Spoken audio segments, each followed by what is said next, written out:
With me is Mrs. Fannie Lou Hamer, a member of the Executive Committee of the Freedom Democratic Party and a candidate of that party for the United States Congress. Mrs. Hamer, tell us a little about yourself, what part of the South you come from, and how you got involved in Freedom Democratic Party politics. Thank you very much. My home is in Roosevelt, Mississippi. It's located in the Black Belt of Mississippi, known as the Delta area. And actually, the way I got involved in the Freedom Democrat Party is we tried to get in the regular Democrat Party. We tried from the precinct level up to the county and from the county to the state. I remember when we tried to attend the precinct meeting at the little polling place in Roosevelt. It was 8 of us, 8 Negroes went up to visit the precinct meeting, and the door was locked and we couldn't get in. And we stood on the outside and held our own meeting. We elected our chairman and our secretary, our delegates and our alternates, and we passed a loyalty resolution. And we moved from the precinct level on through the county and up to the state. The 24th of April in 1964, we organized at the Masonic Temple in Jackson, Mississippi, the Mississippi Freedom Democrat Party. And then the 24th of August in 1964, we went to the National Convention in Atlantic City, New Jersey, to challenge the seating of the regular delegation from Mississippi. In which you were unsuccessful. That's right. We was offered 2 votes at large as a compromise In the convention. in the convention. But after 100 years, we wouldn't accept a compromise because it didn't mean anything to 63,000 people at that time was registered with the Freedom Democrat Party, so we didn't compromise.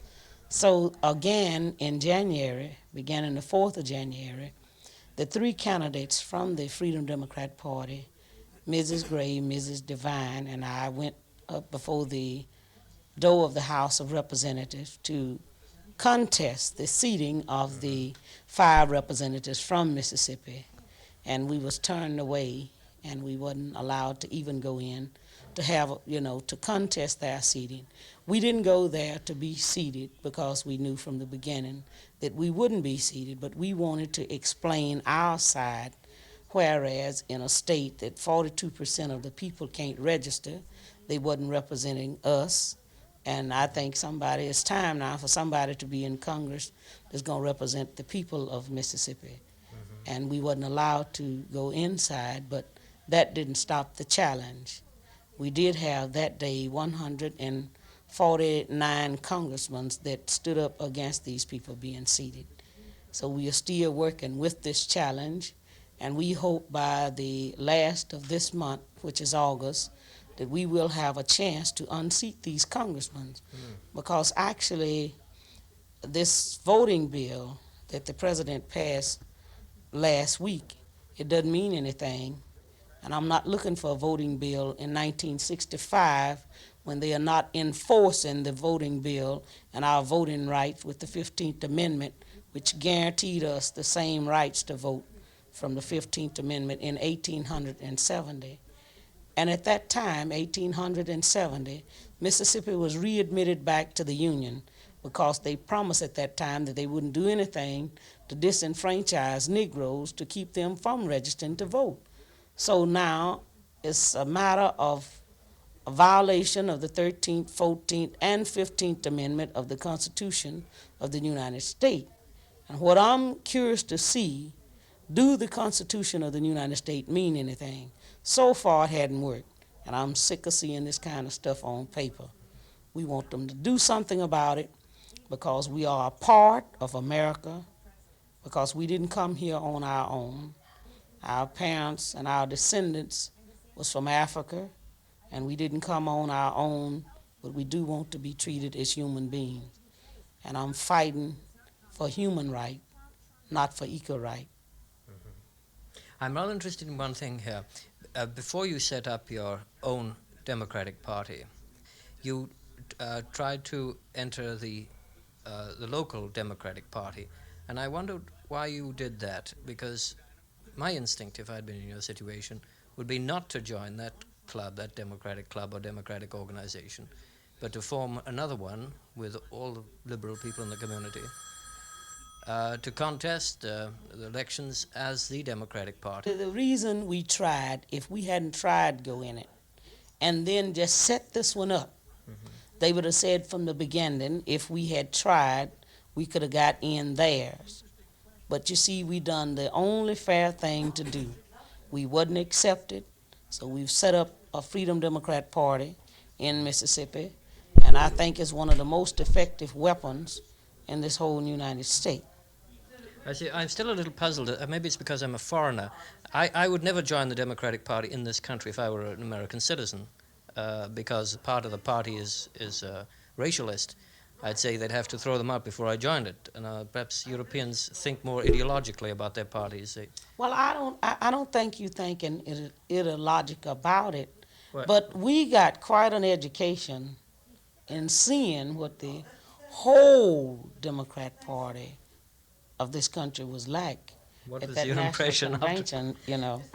In fact, I cried. I don't know would I really been involved in politics now if I had known it was like it is. But one day, I think, working with this Mississippi Freedom Democrat Party and so many great people that I find in this country, and especially these young people of this country, we will have a great democracy. And only through that we can bring a change, because I'm really fed up with covering up stuff, you know. This stuff has been covered up year after year, and we are beginning now to sweep it out from under the rug, that the world can see that we are not free in America. And that make nobody free here until we all are free. But let me clear up another point with you, or have you clear up another point.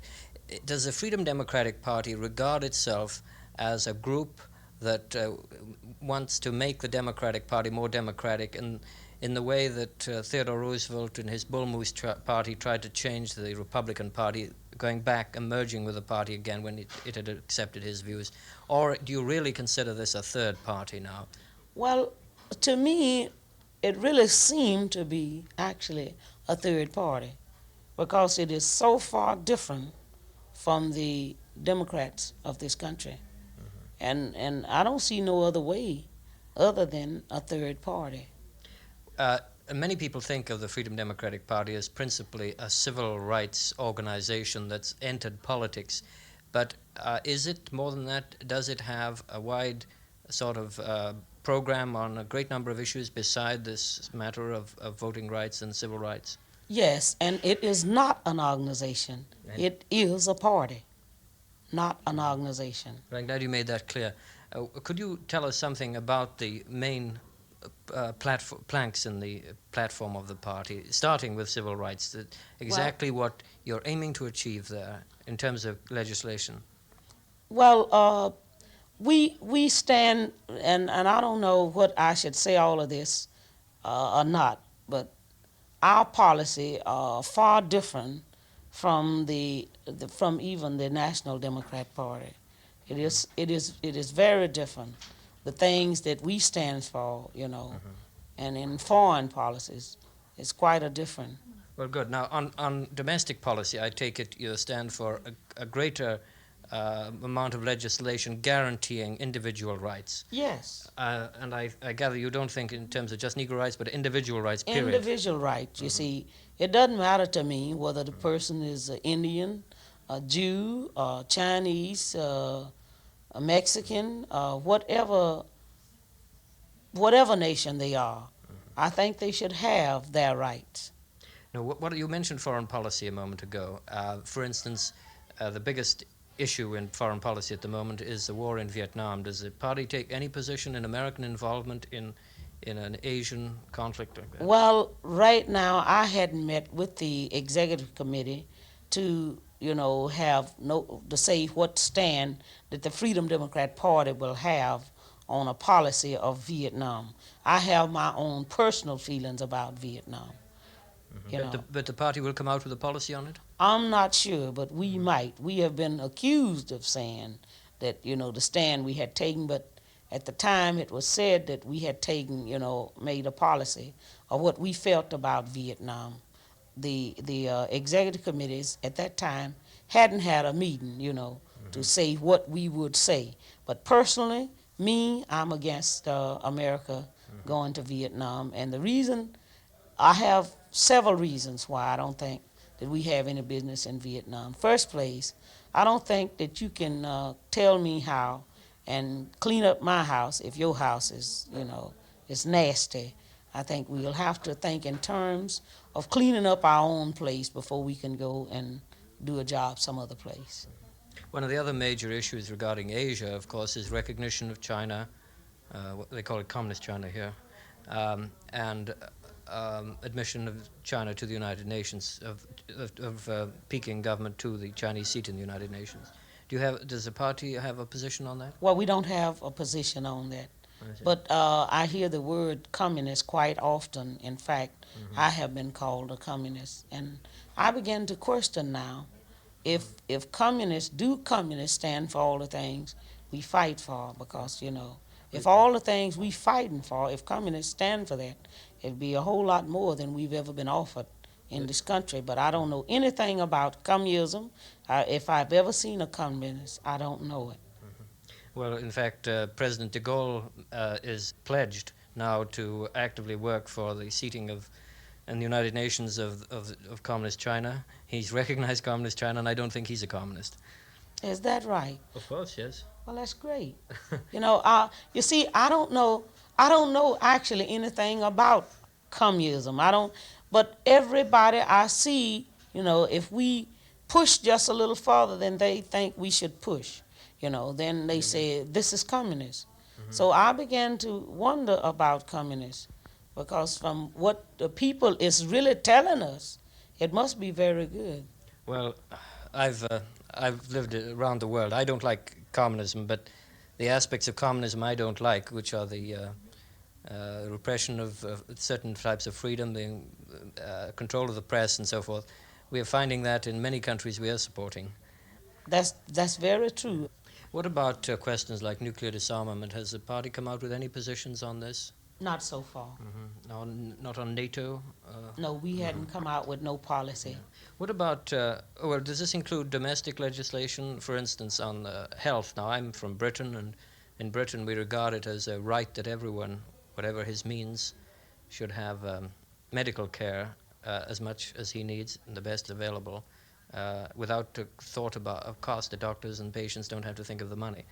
Is this Yes, anything that appeals to you? We have. Well, I actually, I don't know how far this will go, but we push for medical care, because not only can aged people be sick without money, but young people can be sick without money. And I think any person that needs medical care should be, treated. Do you have any feelings about the ownership of industry or anything? Is there any policy on this? Have you taken any positions on this?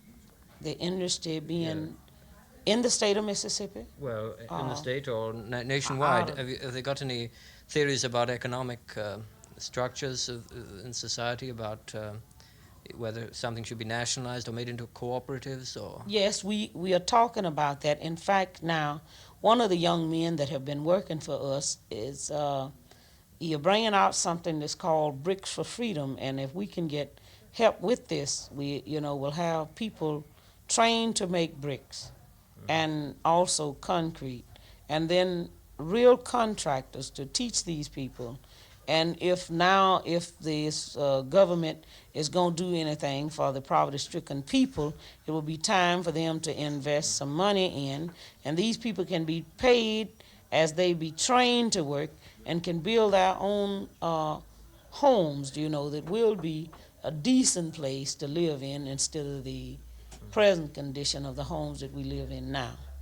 I noticed for the past 5 or 6 months, to keep the news of the Freedom Democrat Party, from being in the light of people, for people to really know what the Freedom Democrat Party purpose is and what it's doing.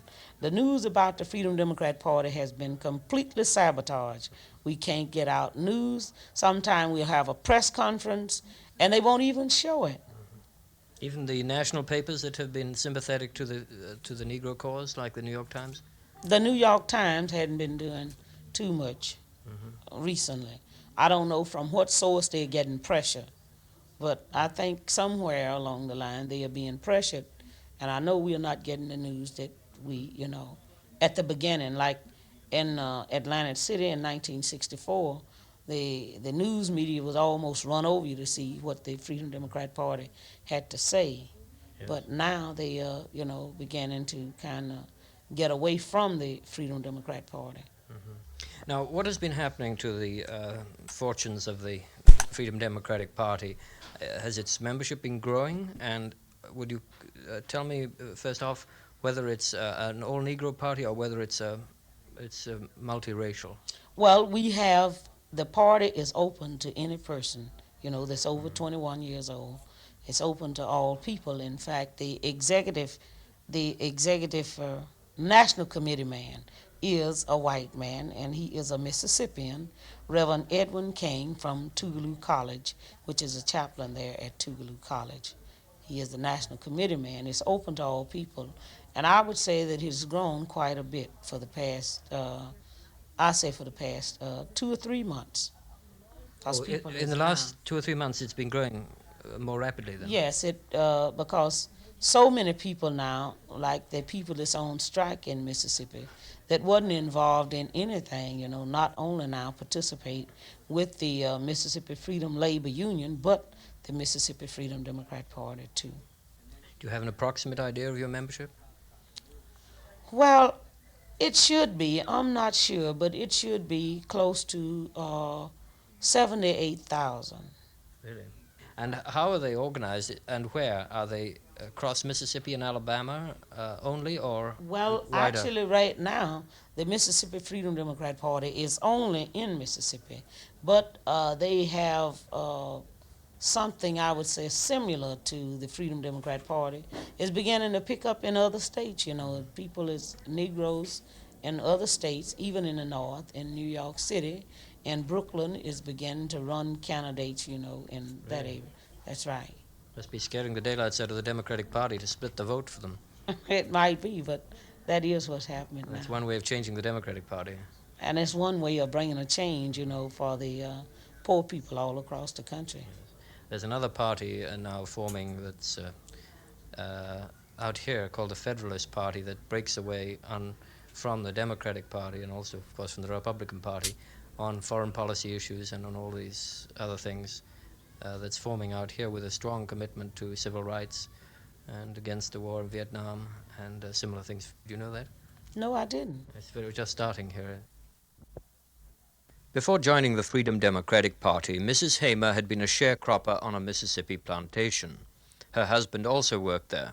He had advanced to the position of foreman.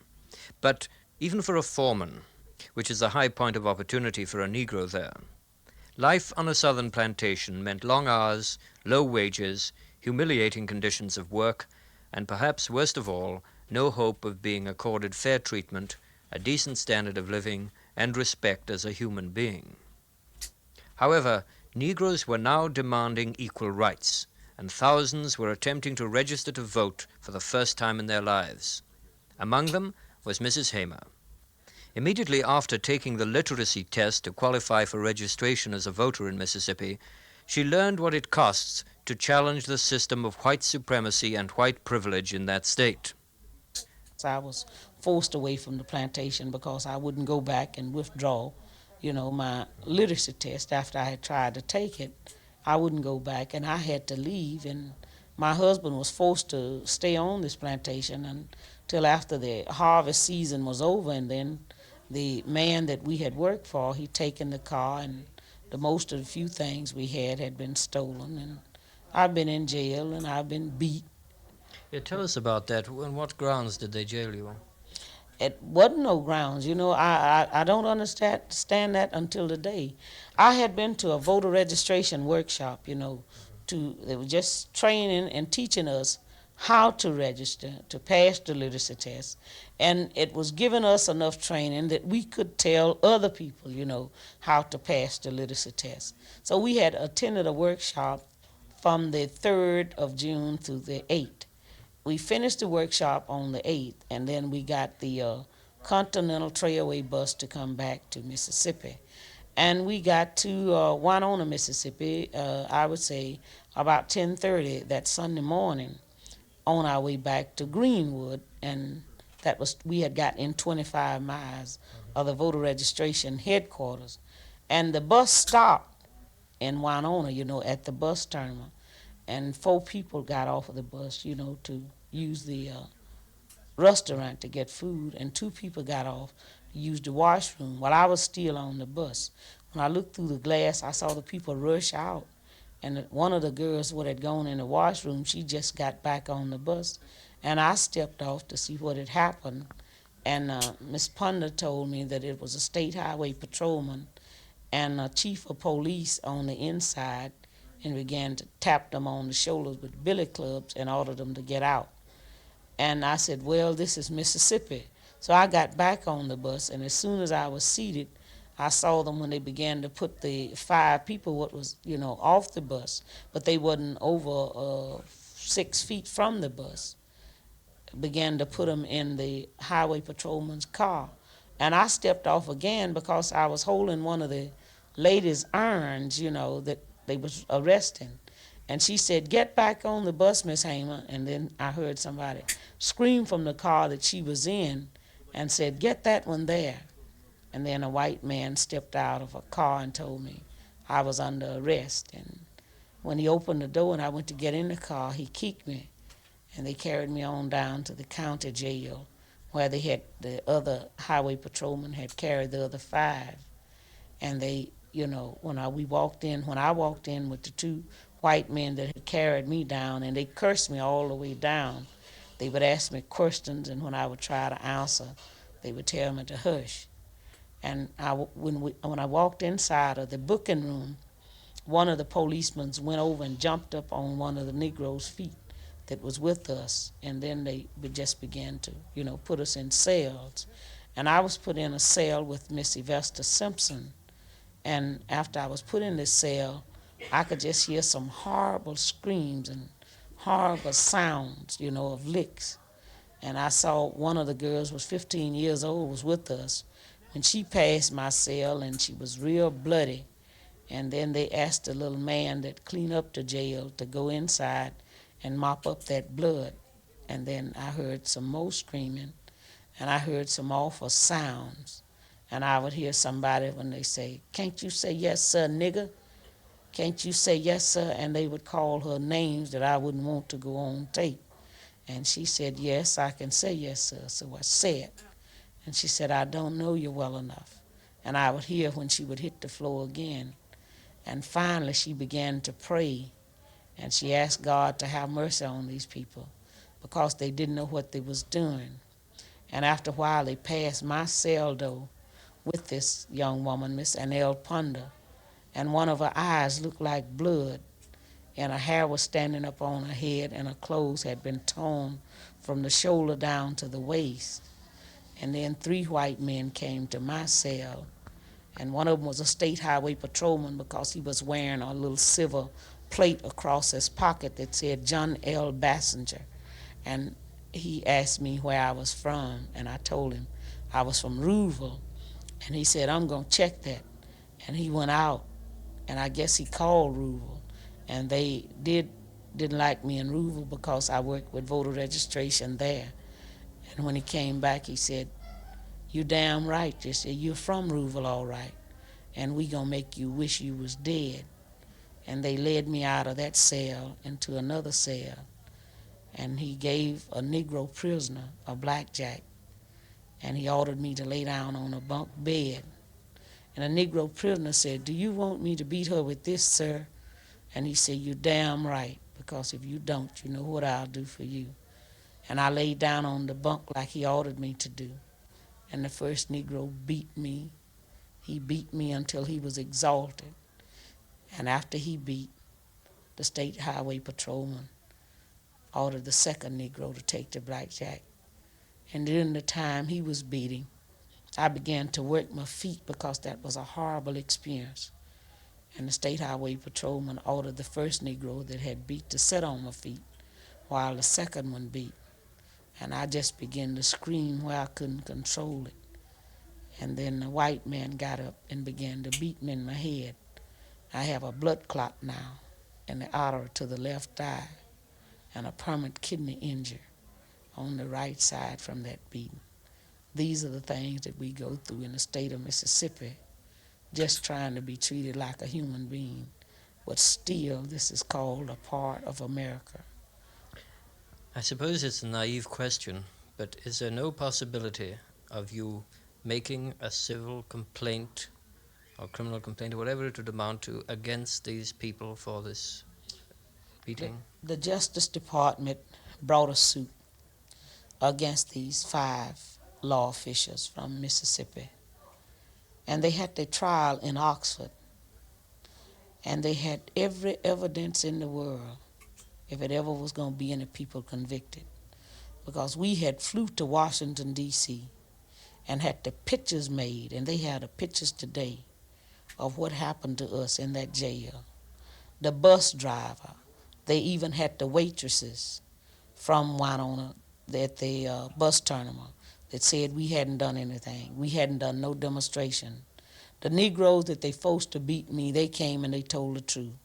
They told how these white men had made them drink corn whiskey before they did beat us because they figured, if they didn't have something in them, that they might not do it.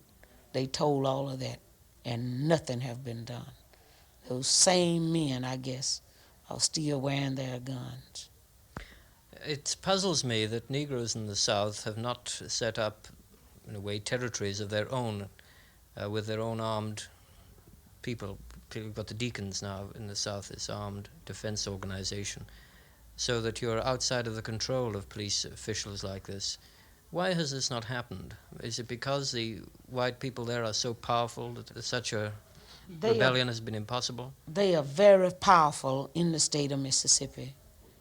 But some of the people, I think, is beginning to get where now they just don't care. They are beginning to see if they try to do anything for themselves, well, they'll be killed anyway. By the police officials? By the police officials, because it's nowhere that I would call myself going in the state of Mississippi to be protected by a police official, because they are worse than a savage. The federal government isn't able to effectively give you security? No, because as you know, the 3 civil rights workers that was murdered in Mississippi, they said their civil rights hadn't been violated, but they are dead. And one of their killers is still the sheriff? That's right. In fact, the same men, Rainey and Price, was assisting the people across the street when they was having memorial service this year for Cheney, Goodman, and Michael Schroner. And Michael Schroner was a Jewish person, but he was one of the greatest men I ever met. You knew him? I knew him very well, and his wife, Rita. And I couldn't have went there for a memorial service, not and let these same 2 police officials guard me across the street. I wouldn't have been low enough to low their death to go across the street, let them guard me across the street. When if it hadn't been for them, they wouldn't have been dead. What do you feel about the Deacons? This is frightening some white people, but I can't understand why they don't understand that this is a natural development. I think it's one of the greatest things that ever happened. In fact, I admire those people. I respect those people because they are doing what I believe every Negro under the heaven feel if he doesn't have the guts to say it. What do you think of Malcolm X? Malcolm X was one of the best friends I ever had. A remarkable man. Oh, he was a great man. In fact, I had invited Malcolm X to come to Mississippi, and he was supposed to come to Mississippi on Monday and was killed that Sunday. Now, he had belonged to the Muslim organization. Are the Muslim groups making much progress in the South? They seem mostly to be in the North. Mostly in the North, because a whole lot of things that the Muslims stand for. I don't agree with their policies, but I did respect Malcolm X, and Malcolm X was a great man. What can you think of that the Muslims advocate that you don't agree with? Can you think of One of the things is setting up a separate state. Just give the Negroes a state. They want a state, set up. It would have to be more than a state for 20 million black people in this country, but just to have so much separation, that we couldn't, we wouldn't have to deal with white on no terms, and just put us out, what I would say, on a deserted island. And what we had thought of with a lot of white people in the country, we'd last about 2 days. It's And sort of reverse racism. yes, and just be wiped off the map. Because you see, I take this stand that I don't see all people as bad. If we didn't have some good white people, it wouldn't be anybody standing up, trying to help bring about a change and make things better, not only for the Negro, but it will benefit every human being in this country if we were just freed. What do the people in your movement think about Dr. Martin Luther King and his approach to this whole problem? Well, I couldn't just say in Mississippi, because people have different feelings about Dr. King. They feel that he's accepting too slow a rate of progress? Well, to me, it is somewhat slow, but Dr. King's organization do have some great people, like Mrs. Septipa P. Clark, that wrote the book Echoes in My Soul, is a great woman, and there's quite a few other people that I admire in the Southern Christian Leadership Conference and respect.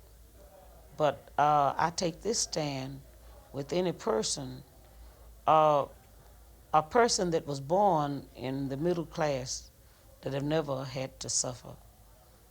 He can afford to take things maybe easier than I can, and all I've ever done was suffered, you see. And in fact, a person that's born in the middle class and have always had things somewhat decent, he can't make a decision for me because he actually don't know how I feel. When we mention middle class and middle class Negroes, I'm thinking of Leroy Jones, who's middle class Negro, but is one of the most violent of the young Negro writers and lecturers. How do your people feel about him? Well, in Mississippi, it's not too many people know Leroy Jones, although I know Leroy Jones. But it's a wonder every Negro in the United States didn't feel exactly like Leroy Jones. It's enough to have happened to us that we should all, if we wanted to feel like that. But I've never been, my parent brought me up as Christian people, and I believe strongly in Christianity. And to me, if I hate you because you hate me, I'm no better than you are. And I don't hate a person because they hate me. I'll try to free that person too. Are there any people you see among the people who are speaking for the Negro, apart from the people you've mentioned in your own organization, for instance, Louis Lomax or James Baldwin, or people like that you regard as being significant now for the future? Yes, I think James Baldwin is a great man. I have great respect for James Baldwin. Are you hopeful of the future for your party, politically? Yes, I'm hopeful for the future of this party because all across this country, we have young people that's very aware of what's going on in this country. Your membership is largely young people, is it? In the state, members of the Freedom Democrat Party will have to be 21. But we have so many other people, you see, out of the state of Mississippi is very concerned about the Mississippi Freedom Democrat Party. Yes, but I mean, people say 21 to 30. Are they is it in that age group you find most of your membership in Mississippi? No, we have people from, I would say, 21 to 75. Including a lot of older people then? Yes. They've given up their old attitude of accepting things. They Yes, have nothing to lose now. In fact, well, some of the young workers there said that they had never been in a place that had as many older people working as we have in Mississippi. Will you be standing for election at the next congressional elections? Well, we plan to run people, you know. In fact, we have people in Sunflower County where I live, as we hope to run for circuit clerk in Sunflower County, and we will be having people to run all over the state for state election, county, on up to the United States representative and senators too. I suppose money is always a problem. Oh, money is always a problem. More than for the other parties, though. Yes. Do you find you can get a space in the newspapers and radio stations? And We hope to have, if we have enough money. We don't always have enough money, but we've been broke all our lives, so we go sometime without it, you know. Mrs. Hamer, I must let you get back to your friends. Thank you very much indeed. You're welcome, and thank you.